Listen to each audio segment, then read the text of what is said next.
আমার স্ত্রী আমাকে আল্লাহর ওলি বলে। কি বলে?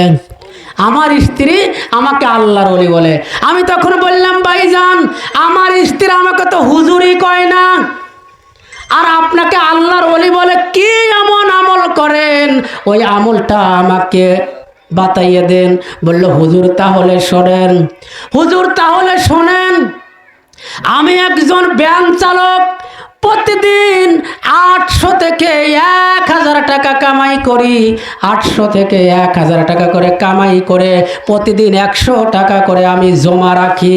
এরপরে যখন ঈদের সামনে যখন 5000 টাকা হলো, 5000 টাকা যখন আমার হলো, তখন আমি চিন্তা করিলাম আমার স্ত্রীর জন্য একটা জামদানি শাড়ি 5000 টাকা দিয়ে কিনে আনলাম। কি শাড়ি? জামদানি শাড়ি 5000 টাকা দিয়ে যখন কিনে আনলাম, কিনে আনার পর আমার স্ত্রী তো খুব খুশি।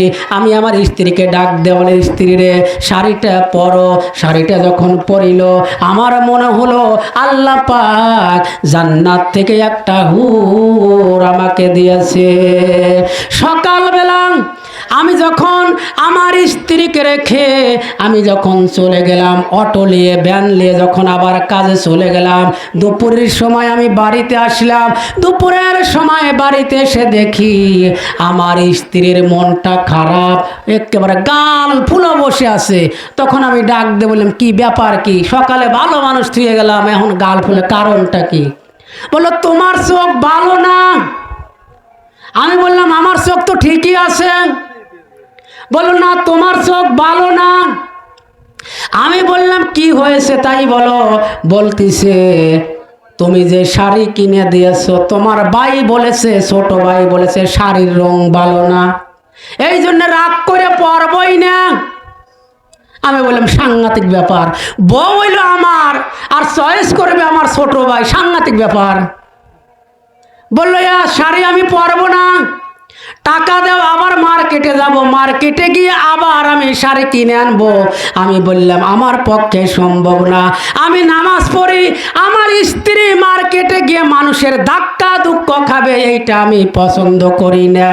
বললো, তুমি যদি টাকা না দাও তোমার বাড়ির থেকে চলে যাব। আমি তখন চিন্তা করলাম, আল্লাহ এ তো বেকায়দা। তখন আমি বললাম, ঠিক আছে একটা কাজ করো।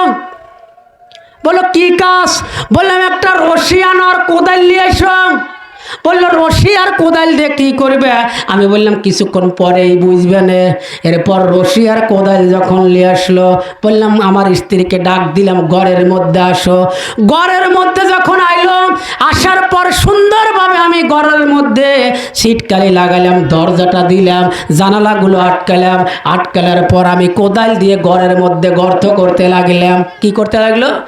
গর্ত করতে লাগলাম। আমার স্ত্রী ডাকতে বলতেছে, পানের স্বামী ঘরের মধ্যে কিসের জন্য গর্ত খনন করেন? আমি বললাম, মানুষ যখন মারা যায়, মারা যাওয়ার পর তাকে কবর দিতে হয়, কিন্তু আজ আমি তাজা মানুষ জিন্দা কবর দেব।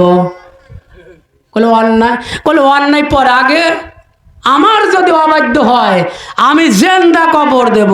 হুজুর, ওই দিন থেকে আমার স্ত্রী এত ভালো হয়েছে, এখন থেকে আমাকে আল্লাহর ওলি ছাড়া আর কোনো কথা বলে না।